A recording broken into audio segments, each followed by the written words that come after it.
Hey guys, Quigon Quasar here, back again with another Mass Effect Andromeda video, and in this video I'm going to be giving you another character or multiplayer character build guide. This is going to be a great all-around character build and great all-around weapon loadout guide. This is going to be great for gold runs, for silver, even for bronze. Obviously anything's good on bronze, but it's going to be great for silver and gold. Like I said, it's a great all-round and overall sort of build. It's not sort of specialized in any one sort of aspect or play style. It's going to be great all around. Now, for starters, we're going to be playing with the Turian Havoc Trooper. I'll show you this guy in the character selection here. I've got a max level one, which I'm glad about because I can actually show you how effective they can be. Usually when I do these guides, I show like a noob character who's only like level 1, level 4. You can see the rest of my characters are really low level. This guy's level 20, so I'll be showing you the ultra max potential of this guy. This guy's got Incinerate, Turbocharge, Flat Cannon. Incinerate is a launchable sort of fire projectile that hones in an enemy's. Turbocharge increases your fire rate of any weapon you have equipped whilst using it and whilst activating the power, and it also increases the clip size of that weapon. And Flat Cannon, which is another projectile, that's a consumable projectile, so you need to go and get it from ammo boxes when you run out of the Flat Cannon. Very good, all those very good. I've gone into detail with this character so many times in other videos. I've done a couple of videos like completely specifying what the Turian Havoc Trooper has and what those powers do, and just a full guide of that character, so go check those out if you're curious. She's also got also got very good health and shield rating, as you can see there. 755 health and 525 shield. Very good, really good. Like I said, I've done a couple of videos with that guy before that go into depth more with this character, so go check those out if you are curious. Now, in terms of weapons, what weapons I'm going to be using, I'm going to be using the Ruzard. This is an awesome shotgun. Let me show you the stats of this thing right now. I've actually done a video on that. All the weapons and characters that you see in this video, I've done sort of in-depth videos and breakdown videos and reviews and guides of those specific things. Look on my channel if you want to see more, but this gun is awesome, as you'll know if you've used it or seen it in my previous videos. It's got 1103 damage. It's I'll show you the stats there down at the right. Really good damage, and it's actually got really good accuracy for a shotgun. Now, the mods I'm going to be using in this video for this match, for this build, are the shotgun barrel, which increases the shotgun damage by 11%, and the shotgun smart choke, which increases the shotgun accuracy. Now, the secondary weapon that I'm going to be using, like I said, this is an overall thing. If I was just using the shotgun, then it wouldn't be very sort of overall. It would only be specialized to close range engagements and close range fighting. The secondary weapon that I'm going to be using is the M25 Hornet. I'll show you the stats of this thing.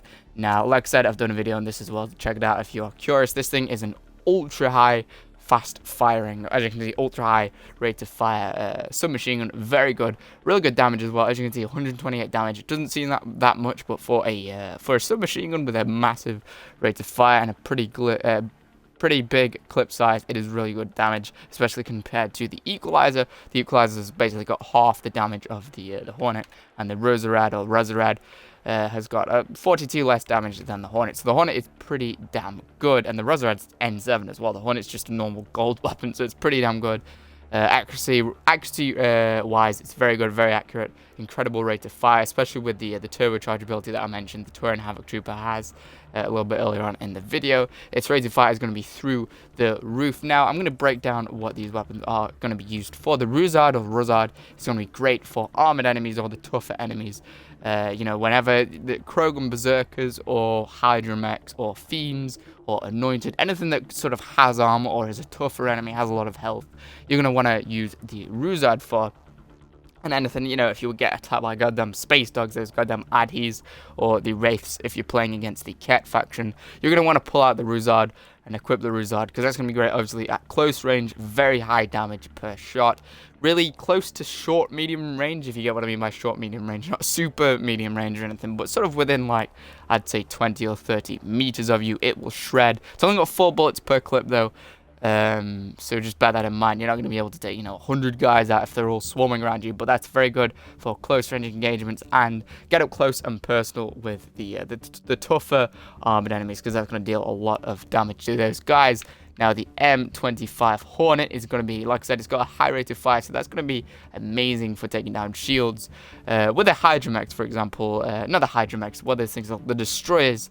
When you're playing against the Remnant faction, the toughest boss type enemy of the Remnant faction, those guys have shields and then armor. I do believe they're the toughest boss and toughest enemy in the game, or at least in the multiplayer of Mass Effect Andromeda. So the M25 Hornet is going to be great for chipping away at the shields. It's got such a high rate of fire, especially when used with the turbocharge. You're going to be able to chip away at the shields, take them down pretty quickly, or just do a pretty meaty chunk of damage to them. You know, you'll probably have help from your teammates as well, chipping away at its shield. Then once its shield is gone, or the shield of whatever enemy you're attacking is gone and down and destroyed, switch to the Ruzard. That's going to destroy anything after that. It's going to deal tons of damage. Even on gold, it's going to deal tons of damage to armor and especially to health. Really good. It is really good.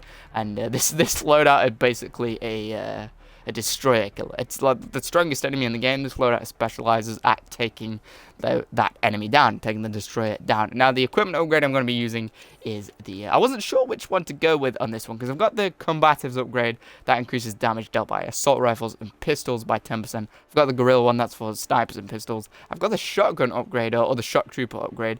This increases shotgun damage by 10%, increases power cell capacity by 1. So any consumables like grenades, or in the case of the Turin Havoc trooper, the flak cannon, you can carry an extra one, like an extra charge or an extra grenade or whatever it is.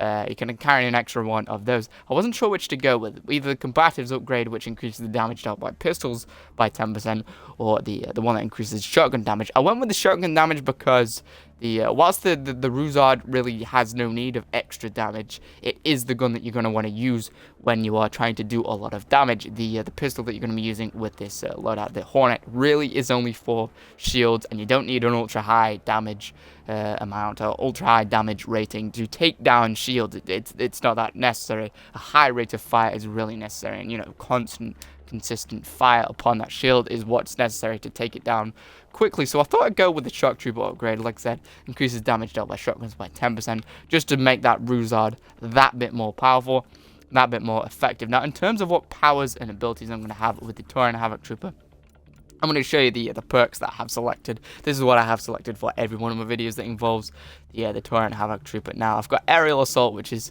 the combat passive skill line, the unique skill line for this guy. I've got it leveled all the way up apart from the end. I would have liked to have that one at the end, 25% max shields and 25% max health. I did want that one, but unfortunately I didn't get around to it. If you've got a bunch of skill points available, or you're just, you're leveling up this character now, I'd go with that. I'd try and level it up to that. Go with all the ones that I've selected, at least in my opinion. Rank 4, choose health and shields. Aerial evasion at rank 5. And then when you get to rank 6, choose the bottom one. Extra health, extra shields, always effective, always helpful. Munitions trainer, I've got leveled all the way up. That's just going to help you, deal more damage with your weapons and make you more effective. Flak cannon, I've got leveled quite a bit up. Turbocharge, I've got leveled quite a bit up. Incinerate, honestly, I always focus on the passive skill lines, which is why I haven't got the Incinerate, Turbocharge, and Flak cannon that high up.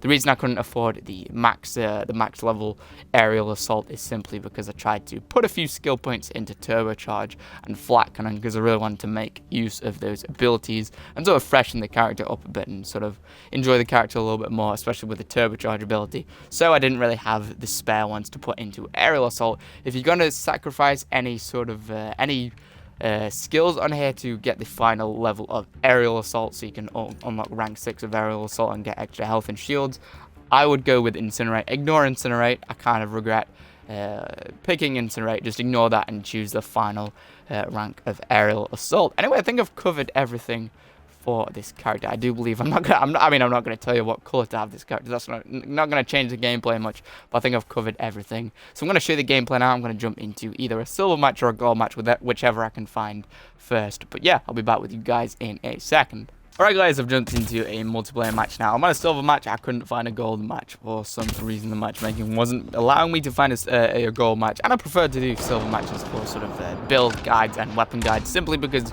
gold is always very focused on just straight up survival. It doesn't really give me a chance to talk about the pluses and the advantages of the weapon or the loadout or the class that I'm showing you the build of. But that being said, this will work very well in gold as well. I want a chance to be able to talk about why this loadout and this build is very good. Now, like I said, at close range, obviously switch to the Ruzard. The Ruzard does incredible damage at really close range. Incinerate, great for the incinerate that I just fired off there. Great for hitting enemies around cover. You can arc it over cover, behind cover, round a corner. If there's an enemy around this corner, you can arc it round and hit them. That will knock them out of the cover and buy you some time to hop behind them if you want and blast them with the Ruzard. That's going to do incredible damage. Now, one thing that I didn't really mention before was that the Hornet it's got really good out of this guy, just freaking close range to me. It's actually got really good accuracy and range for a submachine. As you saw there, that goes pretty damn far away from me. We've got a goddamn space dog down there. Let me just whack this space dog in the face. This gun, the Hornet, is pretty damn good at considerable range. It's got pretty good accuracy. The reticle size is pretty damn small, which always means that it's going to be pretty damn accurate. Along with a really high fire rate and a pretty decent damage, the Hornet is honestly one of the best guns in the game, in my opinion. It's really effective, so it's great that we've included it in this build and in this loadout guide. Another thing with the flak cannon, with this thing, some people might not have seen that before. They might not have used a character with it. This thing is great because with this character, with the Turian Havoc Trooper, one of the sort of the special tricks, special abilities of the Turian Havoc Trooper is that you can control your hover, so you can jump up in the air and sort of hover forward, pivot forward, and you can carry on hovering. Great way to get around the map and jump over cover. So say right here, for example, you can hover up in the air and drop a few flak cannons down. Does, you know, some serious damage, especially if there's a group of enemies down there. It'll do serious damage to the enemies. Activate turbocharge as well, which will increase the clip size and the rate of fire of whatever weapon you're using. Very effective. It's like the cover buster. This loadout is. It's the cover buster. Here, look. I tried to stun that guy. In fact, I'll show you the range of this thing. Now, look at the range of the Ruzard. It's pretty damn good. The only thing I would say about the Ruzard is, whilst the range is good, the bullets and the pellets do travel quite far. The only problem is it's got a big aiming reticle. So they travel far. It's just hard to gauge and hard to sort of decipher where they're going to hit, where they're going to land. So it makes it hard to hit enemies. It's not the most accurate at range, but it will actually travel quite far. I'm going to take this guy's shield out with the Hornet, then I'm going to switch to the Ruzard. Never mind, that guy's just still on my kill.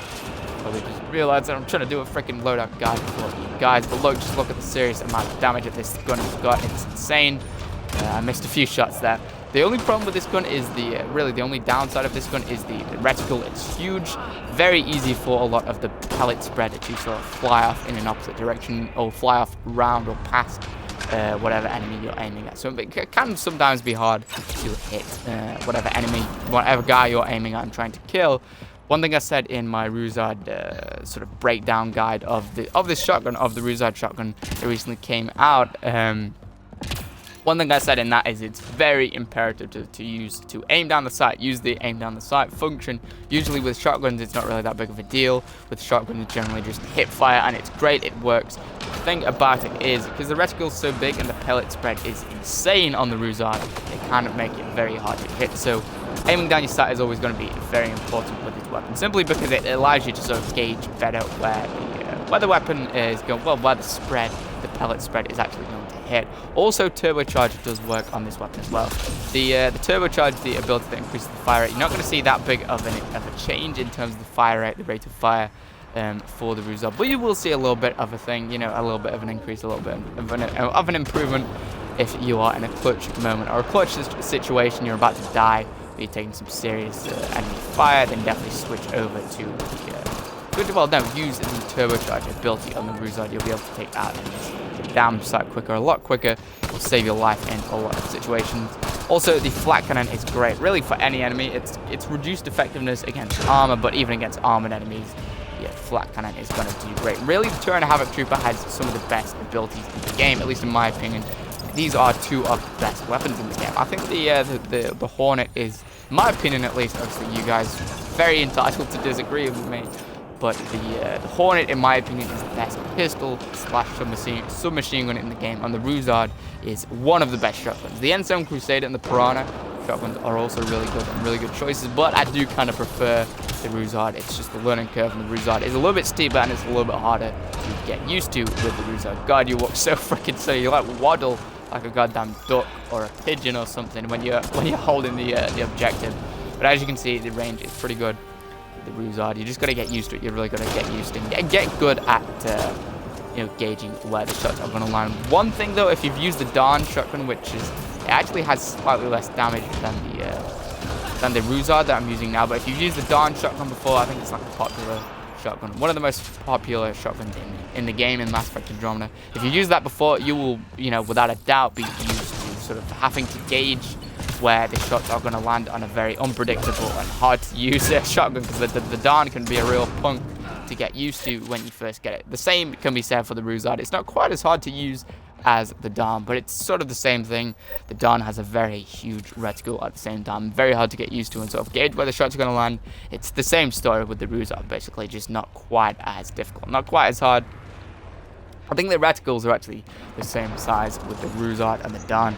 But I actually, I forgot how good the Hornet was. I honestly forgot how good the Hornet was. I've always known it's good, but they really made it, turned it into a god weapon in the most recent patch, the most recent update. One thing is, whenever you've got an enemy that's further than medium range, definitely switch to the Hornet. The Hornet's going to be your best friend then, because like I said, it's got such decent range and such decent accuracy at range, considering its fire rate and, pretty good damage, especially for a pistol. Another thing is, if you don't want to use the Ruzard, or because it does kind of take quite a while to switch weapons in this game. So if you don't have a chance to use the Ruzard or switch to the Ruzard, say if you're using the Hornet, you're surrounded by enemies, some space dogs, just appear out of nowhere, start attacking you. It's cool if you don't want to switch to the Ruzard, or you don't have a chance to switch to the Ruzard. You're still going to be able to deal incredible damage at close range, as you just saw there, simply because the rate of fire and the damage are really on point with the Hornet. They're really on point. You could use this baby on its own, sort of as a solo weapon. So definitely bear that in mind. You don't always have to switch to the Ruzard. If you don't want the Ruzard, or you haven't got the Ruzard, this character build would work very well still. You probably have to sort of avoid the tougher enemies sometimes, because obviously the Ruzard's got literally 10 times the amount of damage as the Hornet. You'd avoid the enemies, the tougher enemies, and more armored enemies. But all in all, the loadout, the guide, the build would still be very effective even without the Ruzard. The Ruzard is just there for the bruiser enemies and the tougher tank type enemies. Another thing I forgot to mention earlier on at the start of this video, like the introduction, sort of stats and information part of the video, is the weapon rate, the power recharge, cooldowns, and the weight of these weapons. Because the Ruzard is a pretty big weapon, its main downside and main balancing factor of the Ruzard, of the shotgun I'm using now, is how much it weighs, how heavy it is. It weighs you down a lot, even without using a secondary weapon, without using the Hornet right now. It's going to weigh you down a lot, and it's going to slow down your power regeneration, your power cooldowns a slight bit, a little bit, at least with a max level character. With a max level character, I think it only has 5% reduction. If you pick all the points that sort of decrease weapon weight and improve your power regen speed, at least on this character, you can end up with only a minus 5% power cooldown speed, or a 5% reduction in power recharge speed. And that's not bad. 5% isn't bad. But with a secondary weapon, the Hornet isn't a heavy weapon at all. It's one of the lightest weapons in the game. But with any secondary weapon, it's always going to weigh, it's always going to tip you over the balance, unless you're using two very light pistols, two very light weapons. It's always going to tip you over that point and put you into the negatives in terms of how long it takes you to regenerate powers. I didn't see exactly, I can't remember the exact figure. At the start of the video, you guys can rewind the video and check the exact figure. I believe it was something like 20% or 25%. A 25%, I think, reduction in power cooldown speed, or power regeneration speed. So your powers are going to take something like 20 or 25% longer to regenerate, which can be a bit of a problem, but it's not that big of an issue. And bear in mind, I am level 20. So if you're playing with a level 3 Turian Havoc Trooper, it's going to be an even bigger, it's going to have an even bigger toll on your power cooldown speed and your power recharge speed. It's going to have a pretty meaty sort of effect on your power cooldown speed if you're a low level Turian Havoc Trooper. So bear that in mind. You might want to level up the Havoc Trooper a little bit on your character, on your account rather, before you start using this loadout. That being said, though, you can go without, using your turbocharge or your freaking incinerate or flat cannon every 5 seconds. Well, the flat cannons are consumable, so you don't have to wait for that to recharge. But the incinerate and the turbocharge that increases your rate of fire, you're gonna have to wait longer for those to become available. Obviously, they're gonna take longer to recharge, which could be a problem because this character and this build is kind of reliant on the turbocharge ability, not so much the incinerate ability, which is why I said don't bother putting the skill points in if you don't want to, or if you want to save them for the passive skill trees or the passive skill lines. But it could be a little bit of a problem because this character and this build in general, not just the build, but actually the Tauren Havoc Trooper, very reliant on his turbocharge ability, or her turbocharge ability. So bear that in mind. The Ruzard is very heavy weapon, and it's going to take you over the balance of how long your powers take to cool down and regenerate. Level your Tauren Havoc Trooper up. That's all you need to do. Level your Tauren Havoc Trooper up and follow the and unlock the combat. The weapons training passive skill line. Because in the weapons training passive skill line, you can actually find the perks that decrease weapon weight and increase your power cooldown speed, and to make your powers regenerate faster. This freaking Solarian agent again, all up in my face, getting in my way, distracting me from this video. Goddamn Solarians, I hate them, man. I think we're gonna deal some more damage. I want to show you guys more footage of this gun and of this loadout in action. We're gonna take this saboteur up. Look, 2 shots to a saboteur and it is dead. I reckon face shot like a headshot right up close at point blank range. You can probably take it out in 1 shot. As you can see, the pellet do travel quite far. Like I said earlier, they do travel quite far with the Ruzard. It's just they spread quite a bit. Like the pellets spread off to the side quite a bit. We gotta go down the Hydramech. I'm just gonna blast that guy with my Cobra. Watch how quickly I'll take it out now. Like 2 shots to a Cobra or to a Hydra mech that has, I think that thing had like 40% health at about 40 or 35% health. 2 shots from the Ruzard and it's dead, which is insane. Oh, another thing with the turbocharge ability, when you level your turbocharge ability up enough, it's actually going to increase the damage and the accuracy by, I think, 20%. The rate I had it leveled up to, I think I had it leveled up to rank 4, it increased the damage by 20% and the accuracy of whatever weapon you use whilst activating turbocharge ability. It actually increased both of those by 20%, which is pretty damn cool. I think you can actually get bigger bonuses the more you upgrade it as well. That might be something for you. Actually, the turbocharge ability is a bit of a focus with this character, but not so much of a focus. It's not that important with this build, but if you want to sort of make it a little bit more turbocharge ability focused, maybe stray away from the flat cannon upgrade and sort of focus more on the turbocharge ability. That might be something for you. That might be something that I would recommend. You can always get, if you've got, for anyone that doesn't know, if you've got like already put powers and skills into certain points, and you've already bought certain points and you want to sort of reset it, you can actually go into the store. Wow, this freaking Krogan's glitching everywhere. You can go into the store and buy a character reset, which will actually reset all of your character skill points. You'll still get to keep the skill points, you just get the chance to reapply them. I believe that costs 15 mission funds, so it'll take you like 3 Apex missions. Just send your teams, your strike teams on 3 Apex missions, and you'll be able to afford it. You should be able to afford it by that point, I believe, or just do the Apex missions yourself. That will work as well. I think I'm actually going to do that. I think I'm going to do that. I'm going to stray away from the flat cannon skill tree and the incinerate skill tree, because they're not that helpful. They're not ultra helpful by any means. I'm going to stray away from both of those and just focus more on the passive skill lines, but also on the turbocharge skill lines as well. They're the most important. I would recommend you doing the same if you've got the mission funds to spare as well. But as you can see, this loadout, these weapons do absolutely shred. I'm going to take this Hydra on now. I believe this Hydra's got max health.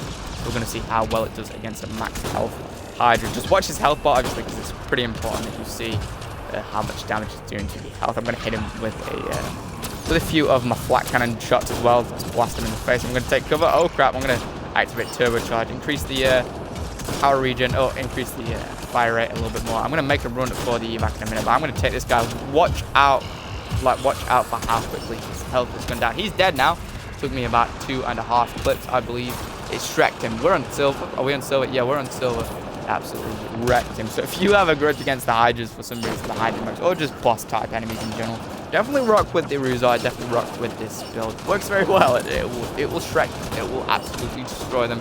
See if we can get a bit of extra. Oh nope, the match is over. I was hoping I'd get a kill at the end, but yeah, as you saw, it works pretty damn well. This is a pretty good build. Probably my favorite shotgunner build. Obviously, generally shotgunner builds are better for Vanguard characters, but I've found since I've leveled up my Tauren Havoc Trooper to the max, I did a road to max level series here on my channel, with him. If you're curious, check that out. But since I got him to max level, I found he's so goddamn powerful, especially with a shotgun. When you put a shotgun in his or her hands, rather, it's a female Taurian.